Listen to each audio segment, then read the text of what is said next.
نبي سلام عليك، يا رسول سلام عليك، يا نبي سلام عليك، يا رسول سلام عليك، يا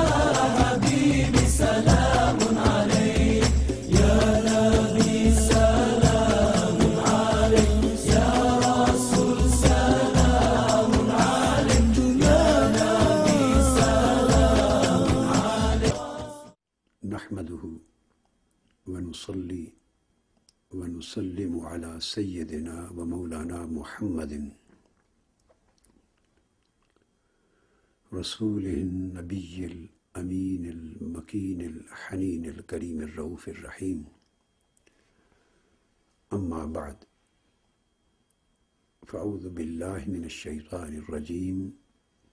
بسم الله الرحمن الرحيم. فلا وربك لا يؤمنون حتى يحكموك فيما شجر بينهم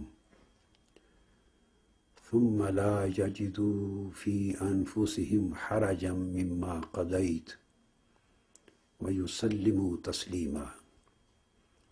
صدق الله مولانا العظيم.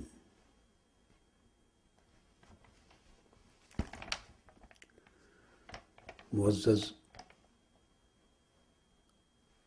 حاضرین و سامعین، آج اللہ رب العزت کی توفیق سے اور اس کے لطف و کرم اور انعام و احسان سے ہم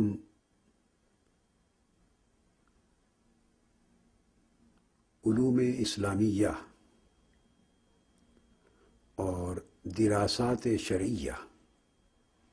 کے ایک انتہائی اہم موضوع پر سلسلہ وار گفتگو کا آغاز کر رہے ہیں۔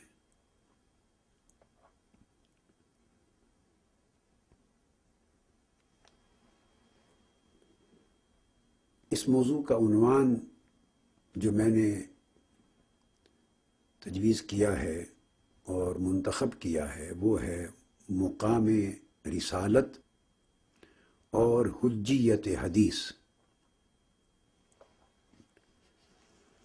اسی عنوان کو، مقام رسالت اور حجیت حدیث کو، اگر ہم عربی زبان میں بیان کریں تو یہ بنے گا مکانۃ الرسالہ و حجیت السنہ۔ اور اسی عنوان کو ہم انگلش میں نوجوان نسل کے لیے، خاص طور پہ جو مغربی دنیا میں ہے، انہیں ایکسپلین کرنا چاہیں تو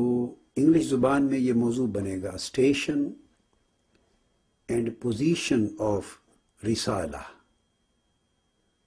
یعنی پروفٹہڈ and میسنجرشپ and authoritativeness of sunnah and حدیث، یعنی رسالت کی اہمیت، اس کی قدر و منزلت اور اس کی مقام و مکانت کیا ہے، اور حضور نبی اکرم صلی اللہ علیہ وآلہ وسلم کی سنت اور حدیث کی اسلام میں، شریعت میں، احکام میں، علوم و افکار میں اور اسلام کے پورے نظام حیات میں اس کی حجیت،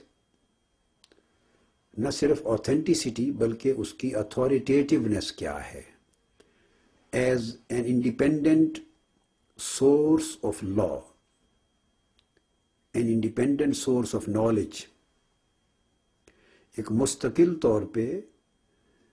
علم کے لیے، حکم شریعت کے لیے، احکام کے لیے، اور اسلام کی جو پوری آئیڈیالوجی ہے، اس کی جو پوری تھیالوجی ہے، اسلام کا عقیدہ، اسلام کا نظریہ، اسلام کا نظام حیات، اسلام کے افکار، اس کے تھاٹس اور آئیڈیاز، آج تک بھی اور ابد الآباد تک، جب تک اسلامک سوسائٹی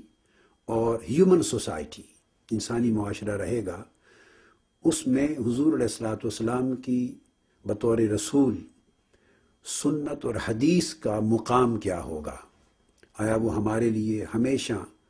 حجت رہا ہے، حجت ہے اور حجت رہے گا یا نہیں؟ اب سوال پیدا ہوتا ہے کہ اس موضوع کو ایک سلسلہ وار گفتگو کا عنوان بنانے کی ضرورت کیوں پیش آئی؟ اس کی وجہ بڑی واضح ہے اور علم سے شغف رکھنے والے لوگوں سے یہ حقیقت مخفی نہیں ہے کہ آج، اور آج سے میری مراد اس ایک گزشتہ صدی سے، یہ جو صدی پچھلی گزری ہے اور یہ صدی جو نئی جاری ہے، اس موجودہ صدی میں ایک بہت بڑا فکری فتنہ پیدا ہوا ہے، اور وہ فتنہ حجیت حدیث کے انکار کا فتنہ ہے۔ یعنی سنت و حدیث رسول صلی اللہ علیہ وآلہ وسلم کو اپنے لیے اور شریعت میں حجت نہ ماننا، اس کو ایک بیسک اور پرائمری اور فنڈامنٹل اتھارٹی نہ ماننا، اور یہ سوچنا کہ صرف قرآن ہی اسلام میں اتھارٹی ہے اور قرآن ہی اسلام میں فنڈامنٹل سورس آف لا ہے، اور سنت اور حدیث کی حیثیت قرآن کی طرح مصدر ہونے کی، احکام شریعت کی سورس ہونے کے لیے اور احکام شریعت کا اوریجن ہونے کے لیے سنت اور حدیث کا مقام حجت کا نہیں ہے۔ تو یہ جب بھی کوئی بات پیش کی جائے تو اس فتنے کا آؤٹ کم یہ ہوا کہ ایک سوچ ڈیولپ ہو گئی، اور اس سوچ کا ارتقاء مور اور لیس 100 سال سے ہوا، اس کی ابتدا، اور آج تک اس صدی میں ارتقاء ہوتا رہا ہے، اور پھر اس سوچ کو سیکولرزم نے تقویت دی ہے۔ وہ لوگ جو دین سے مکمل طور پہ گریز چاہتے ہیں اور اسلام کا اور مسلمان ہونے کا ٹائٹل بھی اپنے نام سے ہٹانا نہیں چاہتے، مسلمان ہونا بھی کلیم کرتے ہیں، امت مسلمہ میں شامل بھی رہنا چاہتے ہیں، اپنی شناخت برائے نام اسلام کو برقرار رکھنا چاہتے ہیں، اور اسلام کو اپنے اوپر نافذ بھی نہیں کرنا چاہتے۔ یعنی ایک دوہری پالیسی ہے اسلام کی نسبت کہ مسلمان بھی رہیں مگر زندگی میں مسلمانی نہ رہے، اور اسلام کے احکام سے گریز بھی کریں،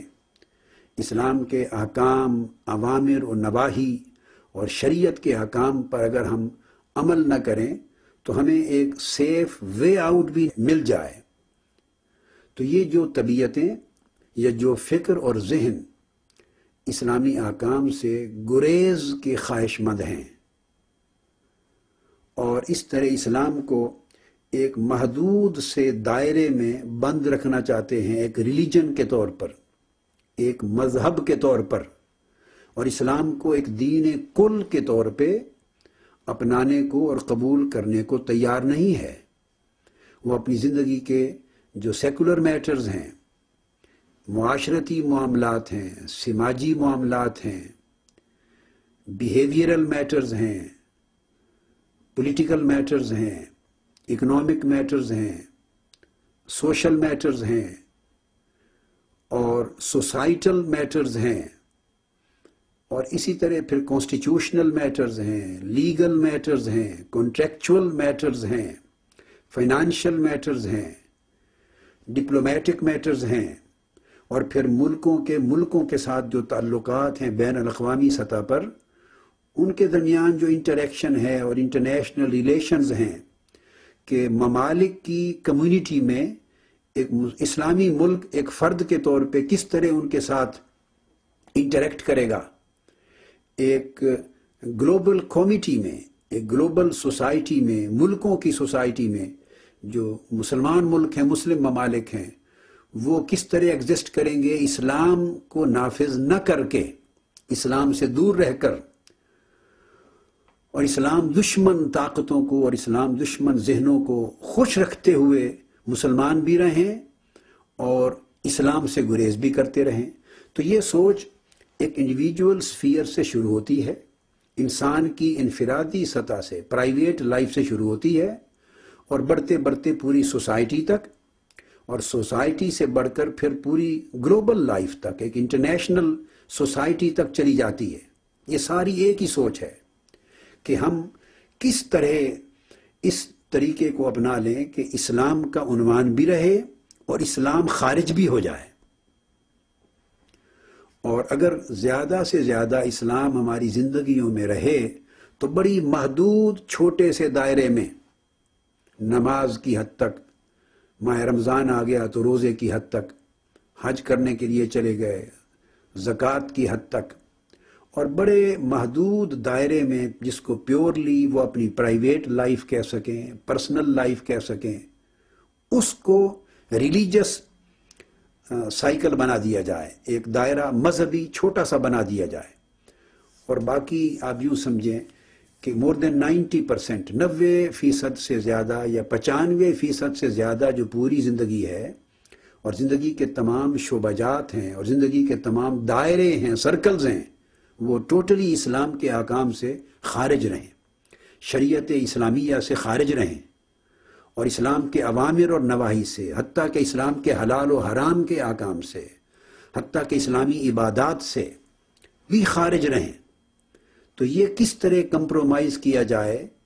اسلام اور کفر کے درمیان یا اسلام اور ترک اسلام کے درمیان، یہ ایک سوچ ہے. اس سوچ نے پھر اس فکر کو تقویت دی. وہ تمام لوگ جن کی طبیعتیں اسلام سے گریز چاہتی تھیں، ان کو یہ فکر سوٹ کر گیا کہ حضور علیہ الصلوۃ والسلام کی حدیث حجت نہیں ہے، حضور علیہ السلام کی سنت ہمارے لیے حجت نہیں ہے، وہ اتھارٹی نہیں ہے، وہ سورس آف لا نہیں ہے، وہ اس کی حیثیت تو صرف ریکمینڈیٹری تھی، اس کی حیثیت تو صرف تجویزی تھی. حضور علیہ الصلوۃ والسلام نے جو کچھ فرمایا ادر دین قرآن، وہ اس دور کے حالات کے مطابق، اس زمانے کی سوسائٹی کے جو نارمز تھے، ویلیوز تھے، کسٹمز تھے، ان کے مطابق، اس زمانے کے لوگوں کے احوال اور ظروف کے مطابق فرمایا. ان لوگوں کے لیے ڈیفینیٹلی وہ حکم تھا، مینڈیٹری پوزیشن تھی اس کی.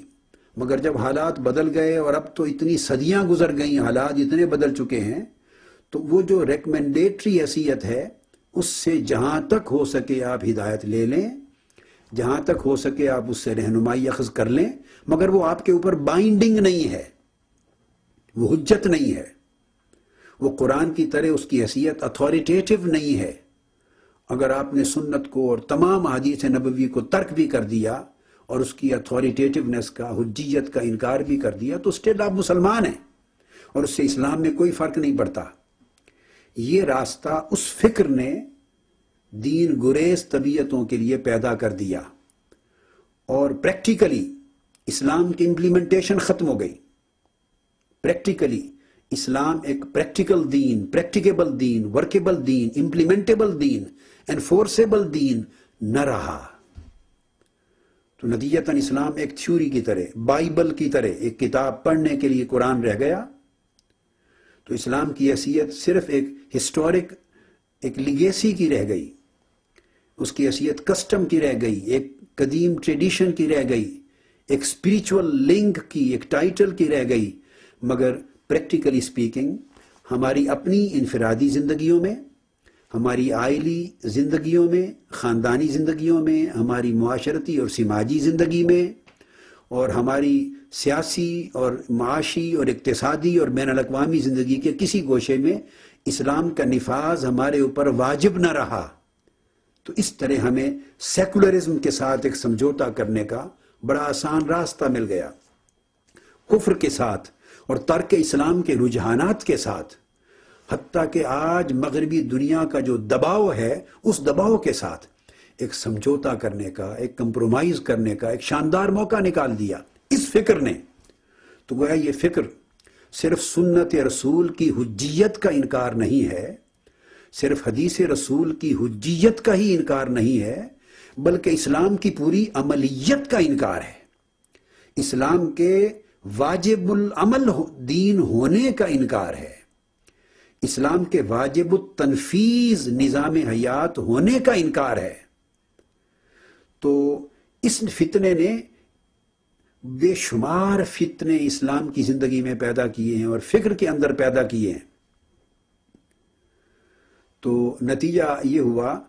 کہ پھر جب صرف قرآن پر، اس فکر کے نتیجے میں جب قرآن پر آپ کا کنسنٹریشن کر دیا گیا، تھیوریٹیکل بلکہ ہائپوتھیٹیکلی اسپیکنگ، صرف ہائپوتھیسس کی طرح قرآن پر کنسنٹریشن رہ گئی اور سنت کی حجیت کا انکار کر کے سنت کو جدا کر دیا، تو قرآن صرف ایک کتاب رہ گئی جو تصورات کی کتاب ہے، جو آئیڈیلز کی اور آئیڈیاز کی کتاب ہے، جو کانسیپٹس کی کتاب ہے۔ اب میں یہ بات بتا رہا ہوں کہ سنت کو دور کرنے کے نتیجے میں جب قرآن مجرد رہ جاتا ہے، تنہا رہ جاتا ہے اور سنت سے الگ ایک منزل من اللہ کتاب کی صورت میں رہ جاتی ہے، جس کو سمجھنے کے لیے،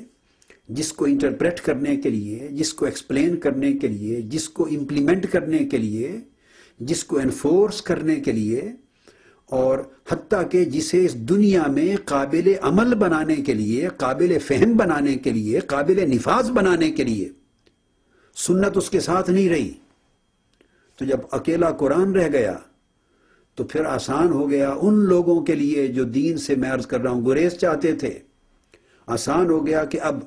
قرآن کے جن آیات میں احکام آئے ہیں، جن آیات میں اوامر آئے ہیں، جن آیات میں نواہی آئے ہیں، جو آیات حلال اور حرام سے متعلق ہیں، جو آیات واضح طور پہ زندگی کا وجوبی اور ایجابی احکامات دے رہی ہیں، ان آیات کو اپنے نفس، اپنا منشا اور اپنی طبیعت کے رجحان کے مطابق ایک کھلے طریقے کی انٹرپریٹیشن کرنے کا موقع مل گیا، فری ہینڈ مل گیا قرآن کے اوپر حملہ کرنے کا، قرآن مجید کے حکام کو مسخ کرنے کا اور تعلیمات اسلامیہ کے چہرے کو مسخ کرنے کا کھلا موقع مل گیا۔ اس لیے کہ پھر قرآن مجید جب تنہا رہ جائے اور اس کے الفاظ کی اور اس کے احکام کی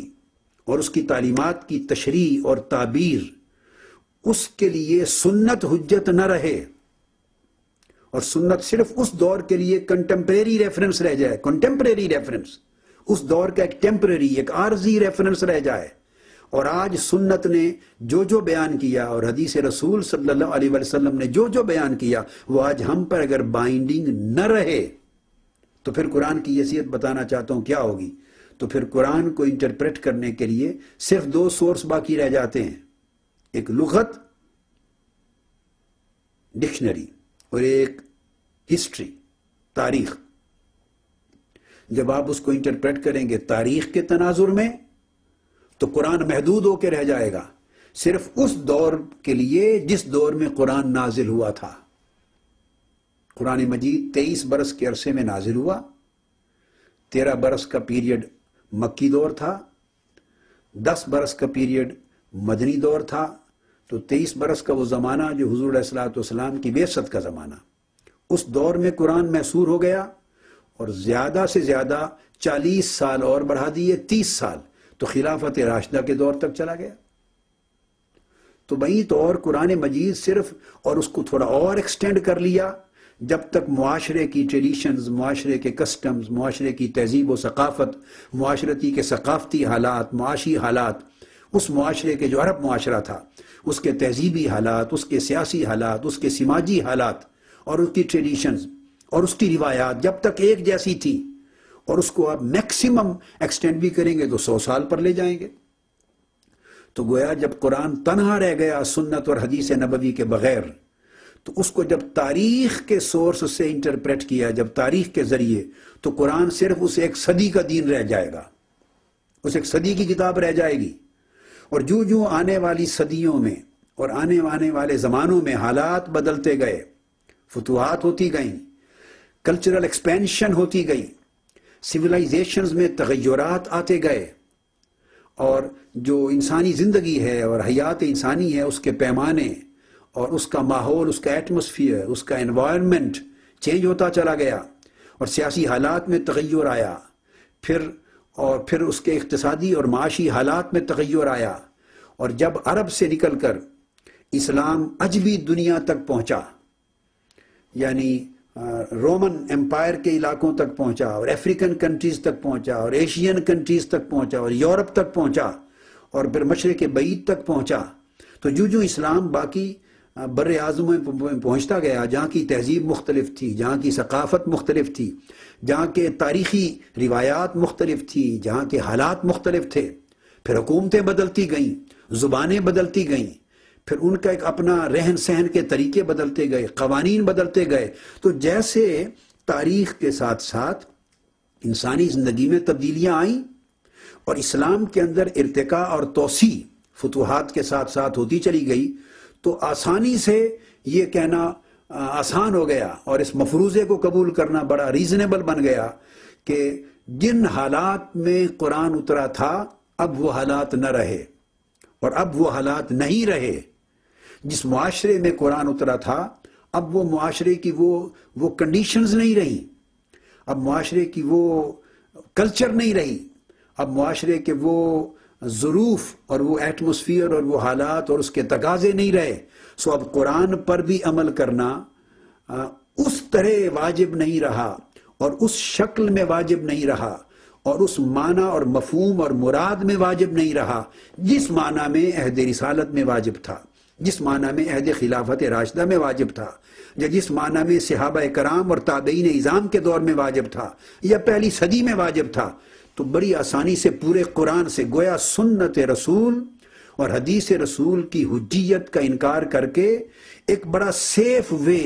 آسان راستہ مل گیا دین گریز طبیعتوں کو انڈائریکٹلی قرآن سے فرار حاصل کرنے کا، قرآن کی حجیت کا انکار کرنے کا، قرآن کے نفاذ سے فرار حاصل کرنے کا، اور قرآن کو فقط بائبل کی طرح ایک قدیم تاریخ کی ایک متبرک اور بابرکت کتاب بنا کے رکھنے کے لیے کہ اسے برکت کے لیے پڑھ لیں کہ یہ ہماری کتاب ہے، مگر اس کا کوئی عملی تعلق ہماری پریکٹیکل لائف کے ساتھ برقرار نہ رہے، اس کا کوئی عملی تعلق ہماری زندگی کے کسی بھی شعبہ حیات کے ساتھ برقرار نہ رہے، تو گویا اس طرح قرآن سے تاریخی طور پہ بھی گریز کا موقع مل گیا، اور قرآن محدود کر دیا گیا ایک مخصوص زمانے کے لیے، اور اب تو پھر 14 صدیاں گزر گئی ہیں، اور اب تو احوال اور جو غیر نان عرب ہیں وہ کہیں گے کہ یہ تو عربوں کے لیے اترا تھا،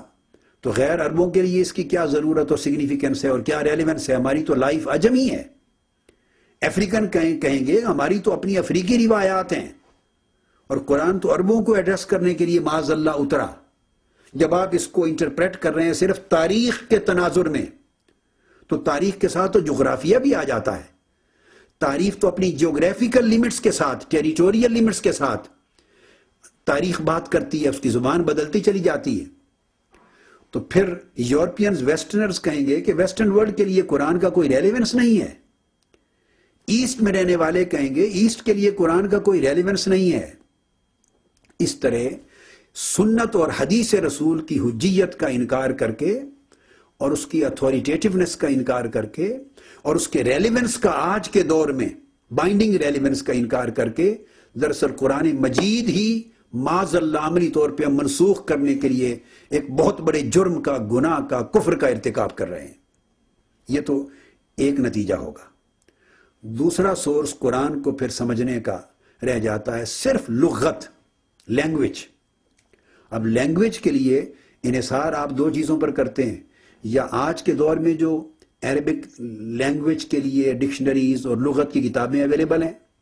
اور سیکنڈلی پھر دور جاہلیت کی جو پیگن عرب سوسائٹی کی جو لینگویج تھی وہ۔ تو پھر لینگویج پر جب جائیں گے تو عربی لینگویج اتنی رچ ہے کہ ایک ایک لفظ کے بعض اوقات 50 مختلف معنی ہیں۔ صرف لفظ صلاۃ جسے ہم نماز کہتے ہیں، اس کے 50 مختلف معنی عربی لغت کی کتب میں آج بھی اویلیبل ہیں، موجود ہیں۔ آپ لسان العرب کو اٹھا کے دیکھیے، آپ کو یہ تمام معنی ملیں گے۔ تہذیب اللغہ کو اٹھا کے دیکھ لیجئے، آپ قاموس کی بڑی بڑی کتابیں، جتنی بھی لغت کی کتابیں آپ اٹھا کے دیکھیں گے، آپ کو اس کے درجنوں معنی ملیں گے، اور بے شمار اور بھی الفاظ قرآن مجید میں جو وارد ہوئے ہیں، ایک ایک لفظ کے کئی کئی معنی. تو جب لغت پہ انحصار کریں گے تو اس کا مطلب ہے کہ آپ لغت کی روشنی میں جب قرآن کی آیات احکام کو انٹرپریٹ کرنے لگے ہیں تو پھر اس کے بعد وہ معنی لغت کا لے لیں گے جو آپ کے لیے ایزی ہے، ایزیلی ایکسیپٹیبل ہے، جو آپ کی دین سے فرار چاہنے والی طبیعتوں کو قبول ہے، جو دین سے گریز چاہنے والے ذہنوں کو قبول ہے. کہ آپ کے پاس تو درجنوں بیسیوں آپشنز آ جائیں گی معانی کی، ایک ایک لفظ کے بے شمار معنی آپ کے سامنے پڑے ہوں گے اور سارے معنی قرآن کے اس لفظ کے عربی لغت میں موجود ہوں گے. تو آپ پک اینڈ چوز کریں گے. تو گویا پھر قرآن مجید کا معنی اب قرآن دینے والا متعین نہیں کر رہا. جس ہستی پر قرآن نازل ہوا وہ متعین کرنے کا رائٹ ان سے ہم نے چھین لیا. جن پر قرآن نازل ہوا اب ان کا رائٹ نہیں رہا کہ وہ قیامت تک امت مسلمہ کو قرآن کے ہر اس لفظ کا یا آیت کا یا احکام کا معنی وہ متعین کر کے دیں جن کے ذریعے قرآن ہم تک پہنچا. یہ رائٹ ہم نے اپنے ہاتھ میں لے لیا لغت کے ذریعے. اب ہم اس کو انٹرپریٹ کر رہے ہیں، ایکسپلین کر رہے ہیں. تو پھر قرآن مجید کی ایک ایک آیت کے آپ 100 معنی بنا لیں گے جس کی طبیعت کو جو معنی سوٹ کرے گا. پھر معنی کا اطلاق بھی آگے کبھی حقیقی معنی میں ہوتا ہے، کبھی مجازی معنی میں ہوتا ہے، کبھی اس کی ریئل سینس ہے، کبھی اس کی میٹافوریکل سینس ہے، کبھی اس کی فیگوریٹو سینس ہے، کبھی اس کی ڈائریکٹ امپلیکیشن ہے، کبھی اس کی انڈائریکٹ امپلیکیشن ہے، کبھی وہ محاورتاً استعمال ہوا ہے، کبھی استعارتاً استعمال ہوا ہے، کبھی مجازاً استعمال ہوا ہے. تو پھر جس طرح کا استعمال اس لفظ کو آپ کی طبیعت گوارا کرے گی، پسند کرے گی، جو آپ کی طبیعت کو سوٹ کرے گا تو آپ سوٹیبلٹی کے اعتبار سے قرآن کے معانی متعین کرتے چلے جائیں گے. اور اس طرح قرآن معاذ اللہ ایک مسخ شدہ کتاب معنی، مفہوم اور مراد کے اعتبار سے بنا دی جائے گی. الفاظ تو وہی رہیں گے مگر معنی اس کا ہر شخص اپنی مرضی سے پہنا دے گا. تو گویا اس کے اندر نہ کوئی یونٹی رہے گی نہ یونیفارمٹی رہے گی. یہ اتنا بڑا فتنہ ہے. بعض لوگ تو اس کو صرف اتنا ہی دیکھتے ہیں اس بڑے لیمیٹڈ تناظر میں کہ حجیت حدیث کا انکار ہے تو چلو جی کیا ہوا. نہیں، یہ کیا ہوا نہیں ہے، کچھ بچا ہی نہیں ہے اس کے بعد. بعض لوگ کہہ دیں گے سنت کی حجیت کا انکار ہے تو قرآن تو مانتے ہیں قرآن کو. تو میں نے آج کی اس نشست میں یہ بات سمجھانے کی کوشش کی ہے کہ حجیت حدیث کا انکار فقط حدیث کی حجیت کے انکار تک مسئلہ نہیں رہتا، یہ ڈائریکٹلی قرآن کی حجیت کا انکار ہو جاتا ہے فار آل پریکٹیکل پرپزز. سنت رسول کی حجیت کا انکار فقط سنت کا انکار نہیں رہتا بلکہ قرآن کے اطلاق اور نفاذ اور قرآن کے معنی و مفہوم اور قرآنی احکام کا انکار بن جاتا ہے. قرآن ہی ہماری زندگی سے اور دائرہ علم سے عملاً خارج ہو جاتا ہے اور پورے اسلام کا انکار ہو جاتا ہے، پورے اسلام کا انکار ہو جاتا ہے. لہذا یہاں آج کی نشست میں اپنی گفتگو ختم کرنے سے پہلے، کیونکہ اس سے آگے یہ موضوع چلے گا کہ یہ سارا فکر پیدا کہاں سے ہوا، آج میں نے اس کا امپیکٹ بیان کیا ہے کہ حدیث اور سنت کی حجیت کے انکار کا امپیکٹ کیا ہے، اس کا رزلٹ کیا ہوگا، اس کے نقصانات کیا ہیں اور یہ کتنا بڑا شر اور کتنا بڑا فتنہ اور کتنا بڑا کفر ہے. صرف اس اینگل تک بات کی ہے. کس کو میں اس نقطے پر آج کی گفتگو ختم کرنا چاہوں گا کہ آپ ایک لمحے کے لیے قرآن اور حدیث رسول کے باہمی تعلق کو سمجھیں. آپ تھوڑی دیر کے لیے چلے جائیں غار ہیرا کے اس واقعہ کی طرف، اس پس منظر کی طرف چلے جائیں، اپنے ذہنوں کو لے جائیے کہ مکہ کی سوسائٹی ہے، ابھی تک قرآن اترا نہیں ہے، حضور علیہ السلام نے اعلان نبوت نہیں فرمایا، ابھی تک لوگ، عرب کے لوگ مکہ کے نبوت اور رسالت کے نام سے واقف نہیں ہیں، قرآن سے واقف نہیں ہیں، اسلام سے واقف نہیں ہیں. ایک مشرکانہ سوسائٹی. اس میں آقا علیہ السلام جب 40 برس عمر مبارک کو پہنچتے ہیں تو غار ہیرا میں آپ نے خلوت گزینی شروع کی ہے. خیر،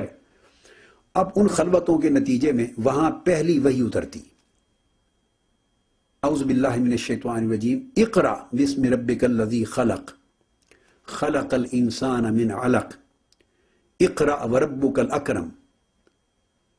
الذی علم بالقلم علم الانسان ما لم یعلم. یہ قرآن مجید کی آیات اترتی ہیں آقا علیہ الصلوۃ والسلام پر، اور یہ جو پہلی وحی اتری ہے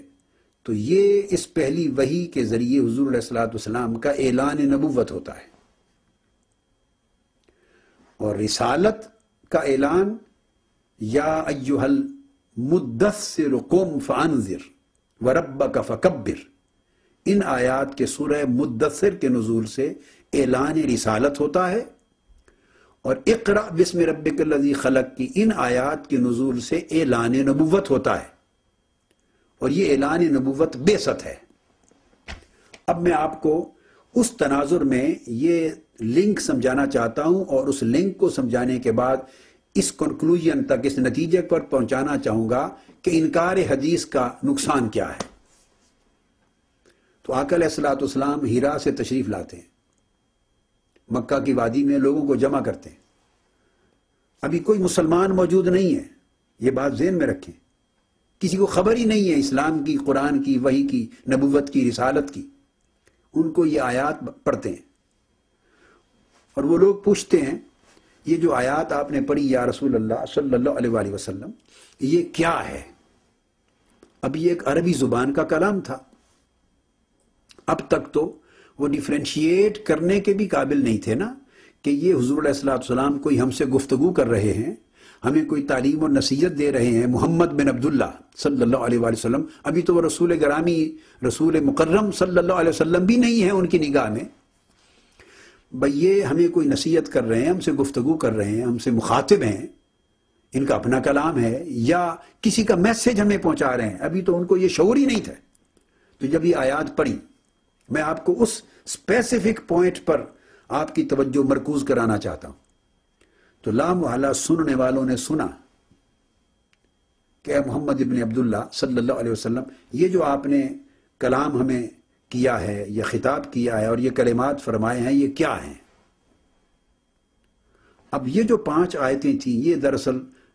نازل ہو چکی تھی وہی، اور یہ قرآن تھا، یہ قرآن مجید کی 5 آیات اتر چکی تھی جبرائیل امین علیہ السلام کے ذریعے، اور حضور علیہ الصلوۃ والسلام پہلی وحی قرآنی 5 آیات قرآن کی شکل میں ان کو سنا رہے تھے۔ اب ان کو سن کر لا محالہ ایک فطری، قدرتی اور منطقی بات ہے، انہوں نے پوچھا ہوگا کہ یا رسول اللہ یہ کیا ہے، اے محمد صلی اللہ علیہ وسلم یہ جو آپ نے سنایا یہ کیا ہے؟ تو لا محالہ آقا علیہ السلام نے ان کو بتایا یہ جو میں نے 5 جملے آپ کو سنائے ہیں یہ آیات قرآنی ہیں، یہ قرآن ہے، یہ اللہ کی وحی ہے جو مجھ پہ نازل ہوئی ہے، یہ قرآن ہے، یہ میرا کلام نہیں اللہ کا کلام ہے اور قرآن ہے۔ اب میں یہاں آپ سے درخواست کروں گا کہ ایک لمحے کے لیے اس چیز کو سمجھنے پر اپنی توجہ مرکوز کریں۔ آیات تو قرآن تھی، اقرأ بسم ربک الذی خلق سے لے کر وعلم الانسان ما لم یعلم تک، یہ 5 آیات تو یہ تو قرآن تھا۔ اب جب انہوں نے پوچھا کہ یہ کیا ہے تو آپ نے نشاندہی فرمائی اور کہا یہ قرآن ہے۔ یہ جو اسپیسیفک کلمہ تھا آقا علیہ السلام کا جملہ کہ یہ قرآن ہے، یہ اللہ کی وحی ہے، یہ مجھ پر نازل ہوئی ہے۔ اب میرا سوال ہے یہ جملے ان کے سوال کے جواب میں کہ یہ کیا ہیں، اور آپ کا فرمانا یہ اللہ کا کلام ہے یا یہ قرآن ہے یا اللہ تعالیٰ نے یہ وحی مجھ پہ نازل کی ہے، یہ جو جملے آقا علیہ الصلوۃ والسلام نے فرمائے قرآن مجید کی ان آیات کو انٹروڈیوس کروانے کے لیے، یہ جملے یہ از خود قرآن ہیں یا حدیث رسول ہیں؟ یہ ایک سوال ہے۔ وہ تو قرآن تھا، اقرأ بسم ربک الذی خلق سے لے کر وعلم الانسان ما لم یعلم تک، وہ تو قرآن تھا۔ اب اس کے قرآن ہونے پر ہی تو سوال ہو رہا ہے، کیونکہ ان کو سمجھ نہیں آ رہی آڈینس کو ابھی تک کہ یہ کیا ہے، اس لیے کہ وہ تو شناسا ہی نہیں ہے، ابھی ان کے سامنے تو اوپن یہ بھی اعلان نبوت نہیں ہوا، وحی کے کنسیپٹ سے واقف نہیں ہے، جبرائیل کے کنسیپٹ سے واقف نہیں ہے، نزول وحی سے واقف نہیں ہے، تو وہ پوچھ رہے ہیں کہ یہ جملے کیا ہیں۔ تو آقا علیہ السلام نے اب اس قرآن کی شناخت کروانے کے لیے، ان آیات کو ان کے ذہنوں میں یہ باور کروانے کے لیے کہ یہ 5 جملے یہ میرا کلام نہیں، یہ اللہ کا کلام ہے، یہ اللہ کی وحی ہے جو مجھ پہ نازل ہوئی، تو وہ جو اس پر فرمایا کہ یہ قرآن ہے، یہ وحی الہی ہے، یہ کلام الہی ہے جو مجھ پر نازل ہوا، یہ جملے یہ کیا ہیں؟ یہ حدیث رسول ہیں۔ یہ جملے قرآن میں نہیں تھے، اس پہلی وحی کا حصہ نہیں تھے۔ یہ آقا علیہ السلام ان قریش اور اہل مکہ کے سوال کے جواب میں اپنی طرف سے ایکسپلین فرما رہے ہیں۔ یہ فرما رہے ہیں یہ قرآن ہے، یہ اللہ کی وحی ہے جو مجھ پر اتری ہے۔ تو اب سمجھ آئی کہ جب یہ فرمانا حضور علیہ السلام کا کہ یہ قرآن ہے، یہ وحی الہی ہے، یہ کلام اللہ ہے، یہ فرمانا، یہ کلمات حدیث ہیں۔ اور اقرا بسم ربک الذی خلق سے لے کر علم الانسان ما لم یعلم تک وہ 5 جملے وہ قرآن ہیں۔ اب میرا ایک اسپیسیفک سوال ہے ان ذہنوں سے جو متردد ہیں، جو ڈاما ڈول رہتے ہیں، جو اس کنسپٹ پر کلیئر نہیں ہیں، میں اس گرد کو جھاڑنے کے لیے، کلیئرٹی دینے کے لیے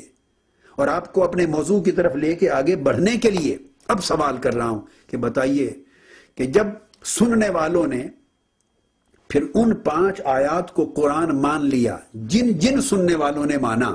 کہ ہاں یہ قرآن ہے، یہ اللہ کی وحی ہے جو حضور علیہ السلام پہ نازل ہوئی، جنہوں نے اس پر ایمان لے آئے، تو بولیے ایمان لانے والوں نے پہلے حدیث رسول کو مانا یا پہلے ڈائریکٹلی قرآن کو مانا؟ قرآن مجید پر تو ان کا سوال تھا کہ یہ کیا ہے، اور حضور نے اسی سوال کے جواب میں از خود فرمایا کہ یہ قرآن ہے۔ تو جب فرمایا یہ قرآن ہے، یہ وحی الہی ہے، یہ کلام الہی ہے، اور یہ کلمات حدیث تھے، تو جنہوں نے حضور علیہ السلام کی اس گفتگو پر یقین کیا، جنہوں نے حضور کے ان کلمات پر جنہوں نے ان کو مانا، جو حضور کے ان کلمات پر ایمان لائے، وہی لوگ اس قابل ہوئے کہ وہ ان 5 آیات کو قرآن مان سکیں۔ اور جنہوں نے حضور علیہ السلام کی اس سٹیٹمنٹ پر ہی ایمان جو لوگ نہیں لائے، جنہوں نے یہ سٹیٹمنٹ ہی قبول نہیں کی کہ یہ وحی الہی ہے، یہ آیات قرآنی ہے، یہ قرآن ہے جو میں نے تمہیں پڑھ کے سنایا ہے، جنہوں نے ان سٹیٹمنٹس کو ہی نہیں مانا، تو صاف ظاہر ہے انہوں نے قرآن کو قرآن ہی نہیں مانا۔ تو گویا قرآن کے قرآن ہونے کا ثبوت، اور پہلا ثبوت ہی ہمیں حدیث رسول سے ملا ہے، زبان رسول سے ملا ہے۔ قرآن کلام الہی ہے، حدیث کلام رسول ہے، اور کلام رسول نے ہمیں سے میری مراد اب میں لے رہا ہوں اہل مکہ کے وہ لوگ جو پہلے سامعین تھے، حضور کے فرسٹ آڈینس تھے، جن کے اوپر قرآن تلاوت کیا جا رہا تھا، تو حدیث رسول نے ان لوگوں کو اس قابل کیا کہ وہ قرآن کو قرآن مانیں اور قرآن پر ایمان لے آئیں۔ تو حدیث رسول نے ہی ہمیں قرآن کے دروازے تک پہنچایا۔ اگر حدیث رسول کی حجیت ہونے کا اصلاً انکار کر دیا جائے اور اس کی اتھارٹیٹیونیس کا اصلاً انکار کر دیا جائے، تو پھر کوئی راستہ قرآن ماننے کا بھی ہمارے پاس اصولی بنیادوں پر نہیں رہتا۔ اگر زبان رسول پر اور کلام رسول پر ایمان کے درجے کا اعتماد نہ ہو، ایمان کے درجے کا اعتماد نہ ہو، تو پھر قرآن کے قرآن ہونے کا اعتماد بھی گیا، قرآن کے وحی الہی ہونے کا اعتماد بھی گیا، اور قرآن کے کلام اللہ ہونے کا بھی اعتماد گیا۔ تو گویا حدیث اور اسی طرح سنت ہے۔ حضور علیہ السلام نے جب کوہ صفا پر، صحیح بخاری میں آتا ہے، جب کوہ صفا پر کھڑے ہو کر قریش مکہ کو، اپنے اعزاء اور اقارب کو، وانذر عشیرتک الاقربین کی جب یہ آیت نازل ہوئی، تو اس آیت کریمہ کے نزول پر اللہ رب العزت کے اس حکم کے تحت حضور علیہ السلام نے کوہ صفا پر اکابر قریش کو جمع کیا۔ یہ صحیح بخاری کی حدیث صحیح ہے۔ تو جب ان کو جمع کر کے ان سے فرمایا آقا علیہ السلام، اب یہ میں نے پہلے حدیث کی مثال دی تھی، حدیث کہ حضور نے فرمایا یہ قرآن ہے اور وحی الہی ہے، تو گویا حدیث نے سننے والوں کے ذہنوں کو قرآن تک پہنچایا اور قرآن منوایا۔ اب میں سنت رسول کی بات کر رہا ہوں۔ تو کوئی صفا پر آقا علیہ السلام نے جمع کیا اور ان سے فرمایا اگر میں تم سے، کوئی تاریخی واقعہ ہے، اگر میں تم سے یہ کہوں کہ اس پہاڑ کے پیچھے سے دشمن فوج ہے، تم پر حملہ کر دے گی، تو کیا تم میری اس بات کو مان لو گے؟ تو ان سب نے بیک زباں کہا ہاں اے محمد ابن عبداللہ صلی اللہ علیہ وآلہ وسلم، ہم مان لیں گے۔ آپ نے فرمایا کیسے مان لو گے؟ کیونکہ تم نے تو اس فوج کو، اس لشکر کو دیکھا نہیں ہے۔ تو انہوں نے پھر جواب دیا اس لیے مان لیں گے کہ جب سے آپ پیدا ہوئے اور سن شعور سنبھالا آج کے دن تک ہم نے آپ کی زبان مبارک سے کذب نہیں سنا، جھوٹ نہیں سنا. آپ نے پوری زندگی ہمیشہ جب بھی کہا ہے سچ کہا ہے، اس لیے ہم آپ کو صادق اور الامین کہتے ہیں. تو چونکہ آپ سچے ہیں اس لیے مان لیں گے کہ ہاں آپ کا کہنا درست ہے، پیچھے سے لشکر آ رہا ہے. تو حضور علیہ الصلوۃ والسلام نے اس مثال کے ذریعے، یہ سنت ہوئی، اس مثال کے ذریعے ان کو سننے والوں کو پہلے دوبارہ ری انفورس کیا یہ کانسیپٹ کہ ان کا اعتماد حضور کی صداقت پر، امانت پر، سچائی پر قائم ہے یا نہیں. اس مثال کے ذریعے انہوں نے اپنے اعتماد کو ڈکلیئر کیا کہ ہمیں آپ پر اعتماد ہے، آپ کی سچائی پر اعتماد ہے، آپ کے صادق و امین ہونے پر اعتماد ہے، آپ کے سچ بولنے پر اعتماد ہے، اور اس میں کوئی شک نہیں ہے. جب یہ اعتماد قائم ہو گیا تو تب آقا علیہ السلام نے فرمایا اگر تمہارا مجھ پر اتنا اعتماد ہے تو پھر سن لو کہ میں اللہ کا رسول ہوں، اللہ نے مجھے رسول بنا کے بھیجا ہے، اور اللہ ایک ہے، وحدہ لا شریک ہے. یہ جن بتوں کی تم پوجا کرتے ہو یہ تمہارے تراشے ہوئے بت ہیں، یہ کفر و شرک ہے، گمراہی ہے، ضلالت ہے. ان کو چھوڑ دو اور صرف ایک اللہ کو وحدہ لا شریک کو ایمان لاؤ، وہی خالق کائنات کا، اور مجھے اس نے اپنا رسول بنایا ہے. تو آقا علیہ السلام نے مختصر طریق پر ان کو توحید کا پیغام دیا اور اپنے رسول ہونے کی بات کی. یہ وہ موقع ہے جب ابو لہب نے آقا علیہ السلام کی طرف ہاتھ اٹھا کر اس بدبخت نے یہ کلمات کہے تھے، معاذ اللہ استغفر اللہ، اے محمد تو ہلاک ہو جائے، تو نے ہمیں یہ پیغام دینے کے لیے یہاں جمع کیا تھا، اس بات کے لیے جمع کیا تھا. یہ وہ واقعہ ہے.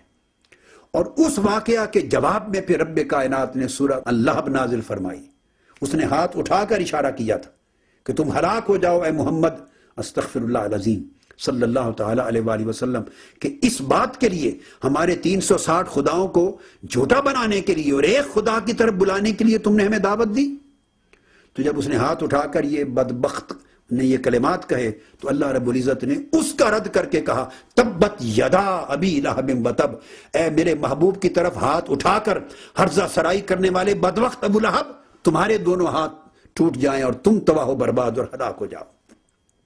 یہ وہ واقعہ ہے. لیکن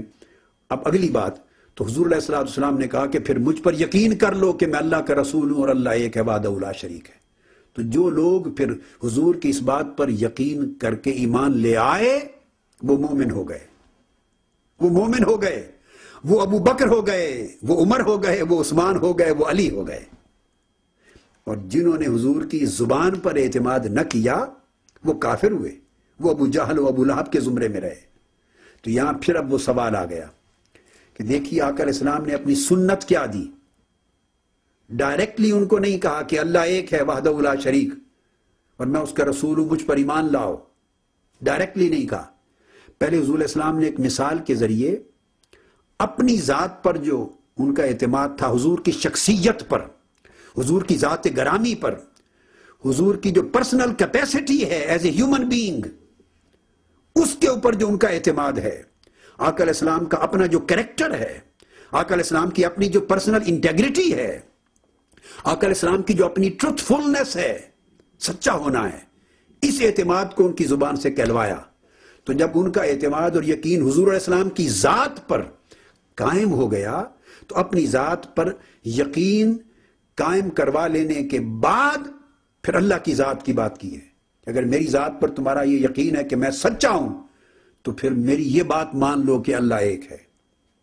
تو گویا اللہ کے ایک ہونے کی دلیل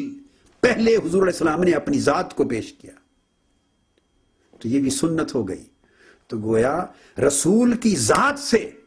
اللہ کی ذات کی خبر ملتی ہے، رسول کی ہستی سے اللہ کی ہستی کی خبر ملتی ہے، رسالت کے وجود سے توحید کے وجود کی خبر ملتی ہے، رسالت سے اللہ کا نشان ملتا ہے، اور زبان رسالت سے اللہ کا کلام ملتا ہے. اسی طرح حضور علیہ السلام کی حدیث سے قرآن کے قرآن ہونے کی خبر ملتی ہے. یہ ان دونوں کے درمیان ایک انڈسپینسیبل لنک ہے، ایک ناگزیر رشتہ ہے جس کو توڑا ہی نہیں جا سکتا. اگر حضور علیہ السلام کی سنت کی حجیت کا انکار کیا تو اللہ کی الوہیت کا انکار ہو گیا.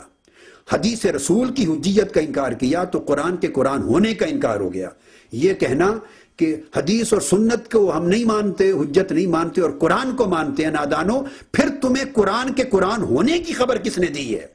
اگر حدیث رسول حجت نہ رہی تو تمہیں قرآن، کیا جبرائیل ڈائریکٹلی آپ کے پاس آئے ہیں؟ کیا جبرائیل امین نے آپ میں سے ہر شخص کو اور ہم میں سے ہر شخص کو آگے خبر دی ہے ہم پہ قرآن نازل ہوا ہے؟ قرآن تو نازل ہوا تاجدار کائنات پر، حضور اسلام کی ذات گرامی پر، جن پر نازل ہوا انہوں نے بتایا کہ مجھ پر قرآن اترا، اور ان کا یہ کہنا کہ مجھ پر قرآن اترا یہی تو حدیث ہے، یہی حدیث ہے۔ اگر حدیث حجت نہ رہی تو قرآن حجت کیسے رہا اور قرآن پر ایمان کیسے رہا؟ لہٰذا یہ اتنا بڑا فتنہ ہے حجیت حدیث کا انکار، اور حجیت حدیث کا انکار اس لیے کہ مقام رسالت کی خبر نہیں ہے اور مقام رسالت کا فہم نہیں اور مقام رسالت کی صحیح معرفت نہیں ہے۔ تو یہ دونوں چیزیں انٹر لنکڈ ہیں، مقام رسالت کو سمجھنا اور حجیت حدیث کو پانا، اور پھر حجیت حدیث اور سنت کی اہمیت کو سمجھنا اور حجیت قرآن تک پہنچنا، یہ آپس میں ناگزیر طور پر انٹر لنکڈ ہیں۔ یہ آج کی نشست میں میں نے اس مضمون کی ایک سمجھیں بڑی پہلی اینٹ رکھی ہے، ایک بنیاد رکھی ہے، اور انشاءاللہ پھر اسی مضمون کو لے کے اگلی نشست میں ہم آگے بات کریں گے۔ وما علینا الا البلاغ۔